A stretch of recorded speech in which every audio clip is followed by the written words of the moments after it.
Bom dia, boa tarde, boa noite, sexto ano, tudo bem com vocês, pessoal? Espero que sim. Professor David aqui, mais uma aula, tá bom? Dessa vez teremos uma aula de artes, continuando nosso assunto sobre o mestre Vitalino, tá bom? Aproveitaremos também, pessoal, o ensejo e vamos ver um pouco sobre a arte no barro, especialmente aqui em Pernambuco. Tá bom, como a gente viu, o mestre Vitalino, ele utilizava o seu material era o barro. As suas esculturas, sua arte em si era feita no barro, tá bom? Ele usava o barro como material para realizar suas obras e isso é uma boa oportunidade para que nós possamos identificar as técnicas de criação artística no barro. Um das mais famosas, como a gente já falou, do Mestre Vitalino, mas também há outros artistas que são famosos por realizarem a sua obra no barro, tá bom? Esse modelo de arte, aí, esse material, ele foi deixado há muito tempo pelos índios e permanece até hoje com grandes influências, como a gente pode ver aí, o Mestre Vitalino, que com certeza na última aula a gente falou, né, gente, da importância dele para a nossa cultura, as outras, os outros movimentos artísticos, a influência, o museu, que ele, ao doar suas obras, ele vendeu, né, as suas obras, ele leiloou as suas obras, e o dinheiro que ele arrecadou, ele construiu um museu artístico.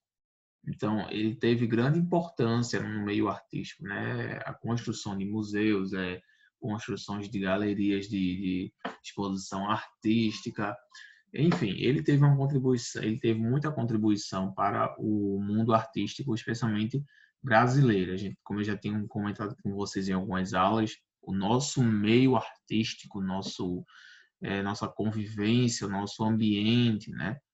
Nossa cultura, infelizmente, não promove esse tipo de conhecimento. A gente vê aí que há pouquíssimo investimento por parte do governo nessa questão artística. Claro que isso decorre do fato das pessoas não exigirem isso, né? O governo está aqui e ele tenta agradar a maioria, a grande massa. Então, se a maioria não exigir, não solicitar investimentos nessa área, certamente o governo não vai se preocupar em tomar uma iniciativa para investir nesse propósito, né? Mas, enfim, pessoal, vamos mudar essa nossa realidade através da apreciação artística, ou seja, através do nosso enfoque, do nosso conhecimento e de desenvolvimento cultural artístico. Isso vai fazer com que o governo dê mais visibilidade para a arte brasileira, que é muito famosa, gente. Não existem apenas Tarsila do Amaral, Vitalino, Severino Vitalino, não, existem vários outros. Gente. O problema é que, como eu já tenho falado também, eles se desmotivam, não continuam o seu trabalho, são desvalorizados, não são reconhecidos, enfim. São vários aspectos que influenciam, fazem com que o artista não continue seu trabalho aqui, tá bom? Então a gente vai continuar falando um pouco sobre Mestre Vitalino, né, o famoso Severino Vitalino. Permitam-me antes colocar o cabeçalho da escola.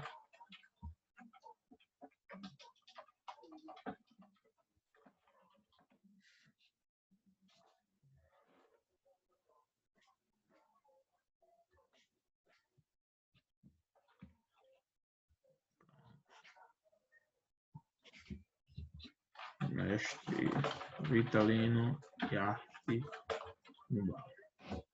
Gente, antes de a gente passar para falar mais especificamente da arte no barro, eu vou finalizar as obras do mestre Vitalino, como eu fiquei de mostrar para vocês na última aula, falar um pouco mais sobre as obras dele, né? Então, vamos finalizar primeiro, fazendo uma análise geral das obras de Severino Vitalino, e em seguida a gente vai falar um pouco sobre essa arte no barro, né? Claro que talvez não dê tempo, a gente pode deixar para outra aula, mas vamos ver se a gente consegue aqui pelo menos dar uma olhadinha na arte no barro, né? Eu sei que vocês vão gostar. E o que eu acho interessante, pessoal, é que A maioria, eu acho que posso dizer assim, 95% da arte, dos movimentos artísticos e dos materiais vocês podem utilizar em casa.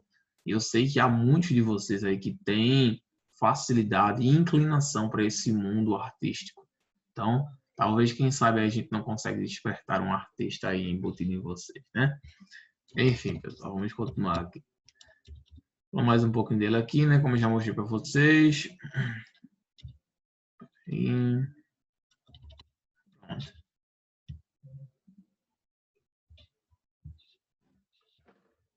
Então, estão conseguindo ver aí, né? Severino Vitalino, como a gente já viu, é de Caruaru e utilizava o barro, né?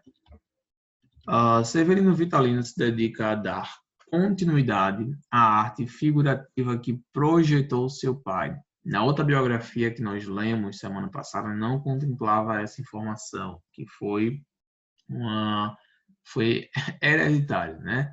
Ele herdou esse dom artístico do pai, diga-se de passagem. O mestre Vitalino, considerado um dos maiores artesãos do Brasil, nascido em 1940, Severino Pereira dos Santos se mudou com sua família para o Alto do Moura, em Caruaru, ainda pequeno. Junto com os netos e bisnetos de Vitalino, mestre Severino mantém o legado deixado pelo famoso artesão. Ainda pequeno, seu Severino aprendeu a modelar o barro. Seu pai morreu há 55 anos, mas ele se mantém firme no estilo criado pelo patriarca. Cuidadoso com os mínimos detalhes, o mestre molda obras criadas por Vitalino que se tornaram conhecidas em todo o mundo, como a Banda de Pífano, Lampião e Maria Bonita, e os Retirantes, além de outras criações. Hoje, além de confeccionar peças artesanais, Severino é responsável pela Casa Museu Mestre Vitalino, né? No caso do pai dele, ele continua aí. Perdão, pessoal, porque na verdade eu não tinha explicado para vocês que a gente está falando aqui um pouco sobre o filho dele, tá? É que eu não tinha mencionado isso para vocês na última aula, né? A gente começou a falar sobre o filho dele, né? Que ele herdou esse dom artístico e viés artístico do pai e deu continuidade à obra do mestre Vitalino. Então, Severino Vitalino, ele deu continuidade às obras do seu pai. Na última aula, realmente, a gente leu a biografia do pai dele. Essa biografia é sobre o filho que deu continuidade. E o interessante é que, se vocês quiserem, ainda há um museu que, se eu não me engano, é gerenciado por ele. Não sei se ainda está, devido à pandemia também, claro, obviamente, né? E também há o tempo, né? Não sei se o local também teve incentivos artísticos para manter o museu funcionando, né? Mas, pelo que eu me lembro, ele ainda estava funcionando e era gerenciado justamente pelo seu filho. Mas vamos conferir. Hoje, além de confeccionar, local de confeccionar um ponto turístico no Alto do Moura, ou seja, ele é responsável pela Casa Museu Mestre Vitalino, então ainda se encontra presente em Caruaru. Lá ele tem prazer em receber turistas e visitantes diariamente para contar um pouco da trajetória de Vitalino. No local ele também comercializa suas obras. Ok, então ainda está funcionando, né, que era a casa do Museu Mestre Vitalino. Pronto, e aqui é um contato, caso vocês tenham interesse em fazer uma visita futuramente ou conhecer um pouco mais sobre o filho e o legado que o pai deixou. Tá aí alguns contatos sobre o filho dele, né? E caso, claro, vocês tenham conhecimento, vocês podem ir atrás, né? Acho muito bom, como eu sempre tenho incentivado vocês aqui, façam por onde, se esforcem para conseguir visitar pelo menos um museu, uma galeria. Com certeza, para vocês, no início, vai ser um pouco... vocês não vão entender o motivo, mas com o tempo vocês vão conseguir desenvolver esse pensamento artístico dentro de vocês. E nesses museus, vocês vão encontrar muitas coisas interessantes. Todo tipo de arte. A gente está acostumado muitas vezes a encontrar apenas um tipo específico, mas a arte, gente, ela pode variar. Você vai encontrar vários tipos que agradam às vezes você, outros que não. Enfim, tem para todos os gostos e todos os tipos. Tá bom? Então, tem um contato aí, caso vocês futuramente tenham interesse em saber um pouco mais sobre o mestre Vitalino, né? O famoso mestre Pois bem, pessoal, agora vamos continuar um pouco agora falando sobre as obras, uma das mais conhecidas aqui do nosso mestre Vitalino. Vou mostrar, compartilhar aqui para vocês. Pronto. Vamos abrir e fazer uma análise de cada obra, né, mais detalhadamente. Por aqui, claro que a gente não consegue observar todas, né? Aqui, claro, só está mostrando 14, mas há muito mais, né? Como a gente já sabe. Quanto é que está mostrando aqui? Está mostrando mais de 14, mas a gente sabe que tem muito mais, né? Então vamos lá. Lampião a cavalo.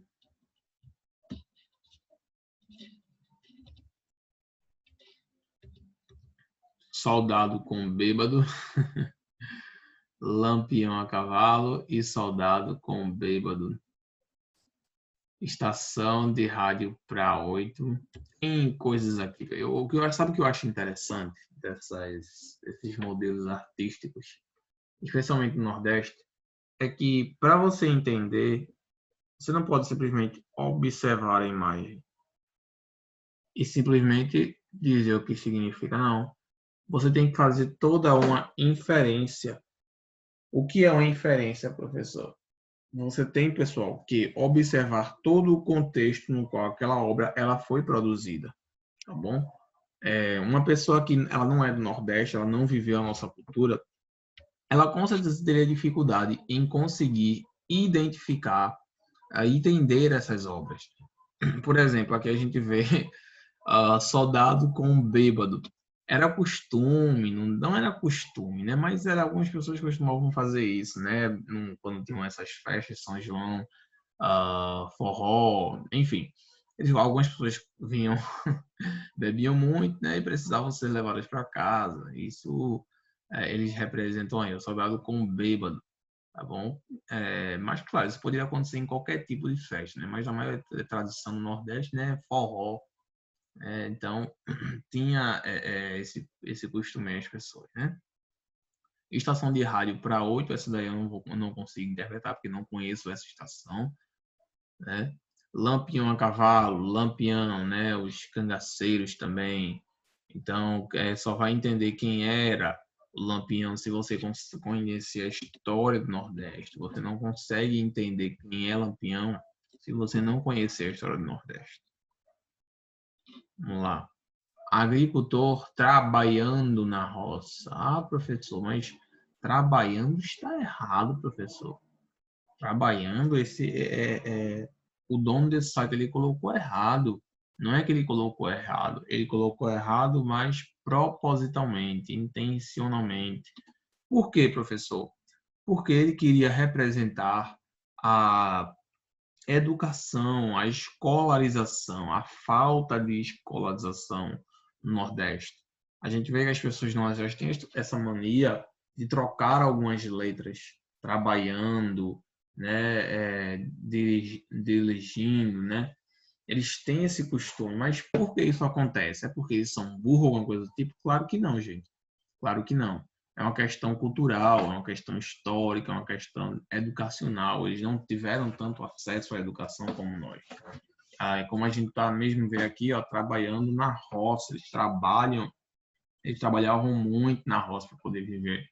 Hoje não tem essa necessidade, né? Hoje nós já temos vários empregos formais e informais, mas antigamente não. Antigamente a maioria do trabalho era na roça, né? E ganhavam muito pouco, trabalhavam muito, era um trabalho muito cansativo que colocava em risco a saúde deles, mas naquele tempo era o único sustento que eles tinham, então eles tinham que se submeter àquilo. Então, o que fazia com que eles não pudessem ir para a escola, porque tinham que trabalhar para poder trazer comida para casa. Não, muito menos faculdade, né? Faculdade nem se fala.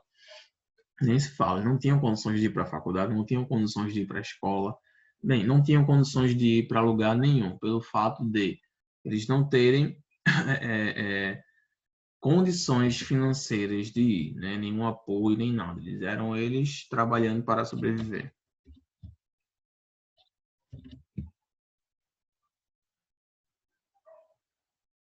Médicos e pacientes.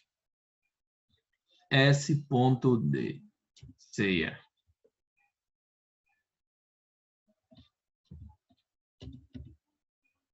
Vitalino e seus filhos fazendo bonecos. A gente percebe aí que ele passou essa tradição para os seus filhos. Ele passou esse viés artístico, né? Como a gente pode ver, um dos seus filhos deu continuidade ao seu museu, gerencia o seu museu a fim de que o mesmo possa continuar recebendo visitas. Temos aí violeiros, muito conhecido.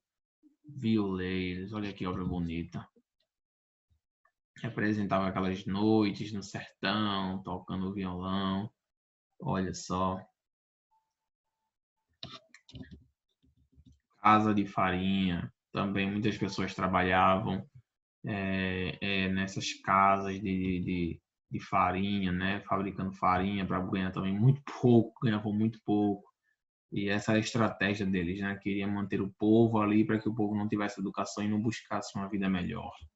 Então, vocês vejam, pessoal, que todas as obras aqui que a gente apresenta, elas justamente têm esse objetivo. Elas querem mostrar para vocês a realidade, a necessidade dessas vidas, né? Como as pessoas viviam antigamente, como era a vida dessas pessoas, o que é que elas tinham que fazer para sobreviver, como era o dia a dia. Então, o mestre Vitalino, ele foi um dos que pintavam a representação do interior, do Nordeste, né? do sertão. Ele era um dos que fazia isso, que pintava, que representava o povo com isso, né? E certamente, não apenas ele, mas também outros, claro, e certamente ele conseguiu, através da sua escultura, sua arte com barro, ele conseguia representar cada aspecto, característica e peculiaridade do Nordeste.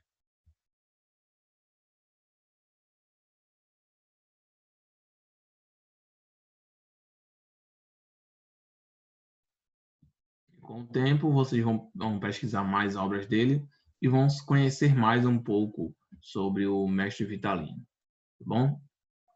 Vamos passar um pouquinho agora. Finalizarmos aqui. A importância do mestre Vitalino no nosso contexto, mas isso já expliquei para vocês, tá bom?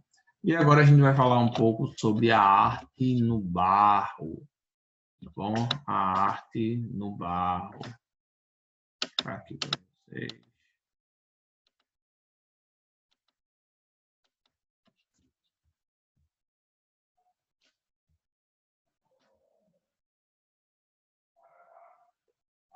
A arte no barro. Pronto. A arte do barro e do ser. Vamos falar um pouquinho, pessoal, dessa possibilidade artística de fazermos esculturas e artes em barro, exatamente. Temos como utilizando argila, barro, utilizando esse tipo de material. É possível produzir produções artísticas utilizando esse material, sim, como o mestre Vitalino já mostrou. Mas, claro, há um processo para que isso seja feito, né? Vamos observar isso agora. Não é à toa que o homem foi feito do barro, pelo menos pela teoria criacionista, apesar das divergências ideológicas com a outra teoria. A evolucionista, na qual afirma que os primeiros homens surgiram de um ramo extinto de primatas, enquanto a primeira acredita que o primeiro homem foi moldado em uma mistura de argila com água, como um boneco com barro. Vale lembrar também que o nome Adão significa barro vermelho e não há de se esquecer que a palavra humano vem de humus, matéria orgânica encontrada no solo, resultante da decomposição de animais, plantas, folhas, etc.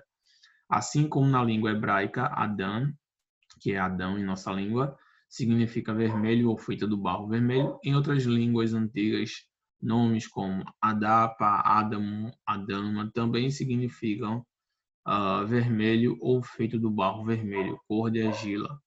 Enfim, como eram os fenícios quando os gregos os conheceram.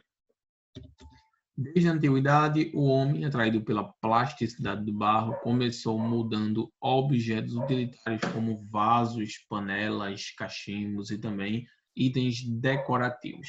Ou seja, pessoal, naquele tempo, o barro ele era utilizado para confeccionar esse tipo de utensílio. Mas normalmente utensílios, o nome já diz, né? Utensílios, ou seja, itens materiais úteis, principalmente para o dia a dia, como baldes, como, por exemplo, garrafas, containers, armazenadores, enfim.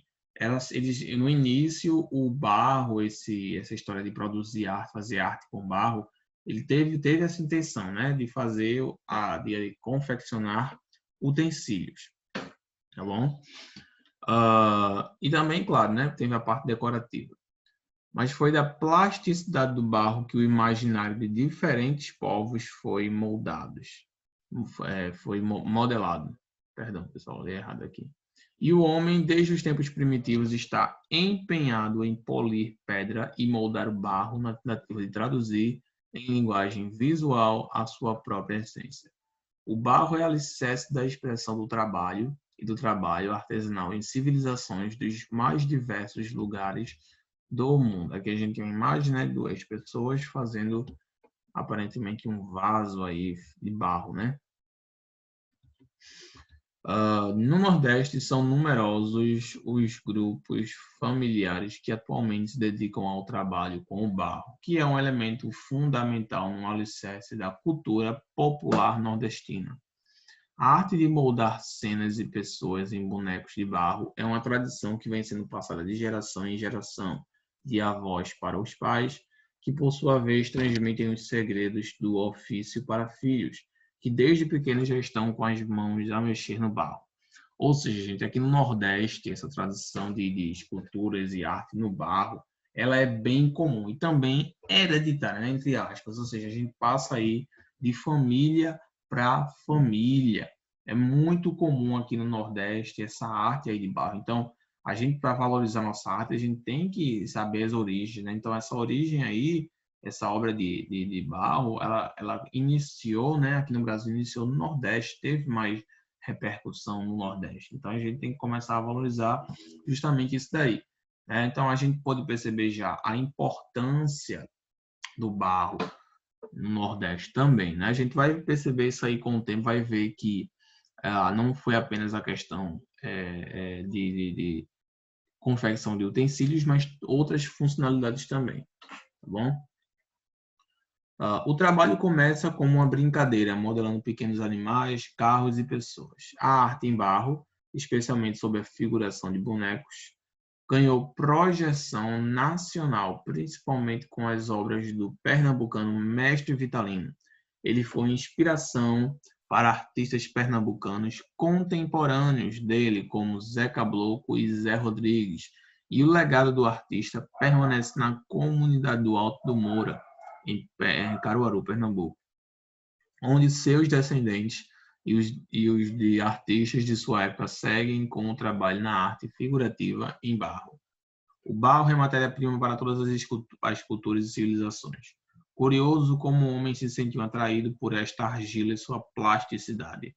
Do utilitário dos cachimbos, vasos, urnas mortuárias ao decorativo, onde a função estética se evidenciava em relação ao uso. Os bonecos de barro seriam uma espécie de traço comum na humanidade, afirma o pesquisador em arte e cultura popular Gilmar de Carvalho. Só por isso aí a gente já conseguiu perceber a importância da escultura em arte em barro apenas aqui no Nordeste, viu? Claro que ele se estendeu para outros continentes, para outras regiões, para outras cidades, enfim. E isso aí fez com que justamente as pessoas dessem mais valor e mais importância a esses utensílios, tá bom? A gente vai ver um pouco mais sobre isso, pessoal, nas próximas aulas de arte, tá bom? Hoje, como a gente finalizou algumas obras de Mestre Vitalini, já está iniciando essa obra essa produção artística com barro, a gente deixa para a próxima aula e completa, fala mais sobre essa questão da arte no barro, que vocês podem fazer até em casa. Mas lembre-se, claro, que há um outro processo, né? Não é simplesmente pegar o barro e fazer. tá? Tem todo um processo que deve ser seguido para realizar as obras e esculturas em barro, tá bom? Claro que a gente vai abordar tudo isso na próxima aula, beleza, gente? Ó, qualquer dúvida que vocês tiverem, vocês sabem, podem falar comigo lá no Class App. Estou à disposição de vocês para qualquer dúvida que vocês venham a ter. Tá? Lembrando, pessoal, que a gente falou aí sobre o mestre Vitalino, estamos agora falando sobre a obra de arte no barro, tá bom? Usando como matéria-prima o barro. Então, pesquisem como vocês sempre fazem, né? Qualquer dúvida que vocês tiverem, podem mandar lá no Class App, estou à disposição de vocês. O que vocês precisarem, estudem bastante, pessoal. Valorizem a cultura de vocês, valorizem o estado de vocês, o país de vocês, valorizem a pátria de vocês, né? Então, a gente realmente precisa disso, a gente precisa entender que a gente precisa começar a valorizar os nossos artistas brasileiros, não apenas artistas gringos, americanos, ingleses, enfim, temos que aprender a valorizar o nosso a nossa arte, né? O nosso meio artístico, tá bom? Então, quando a gente entender isso, com certeza o governo ele vai passar a dar mais valor e mais visibilidade a essas obras, tá bom, pessoal? Então, ó, vamos ficando por aqui, chegando no fim do ano aí. Se Deus quiser, vai ser uma semana, um ano muito bom, né? O ano já passou, né? Já dia 4, já dia 5, o ano foi bom, o final de ano foi bom. Agora a gente espera que 2021 também seja um ano aí de muitas conquistas para todos nós, tá bom? Então, pessoal, qualquer dúvida, falem comigo lá no Class App, estou à disposição de vocês.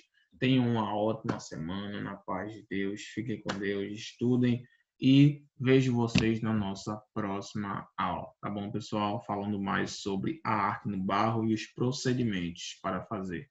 Fiquem com Deus e até a próxima aula. Tchau, gente.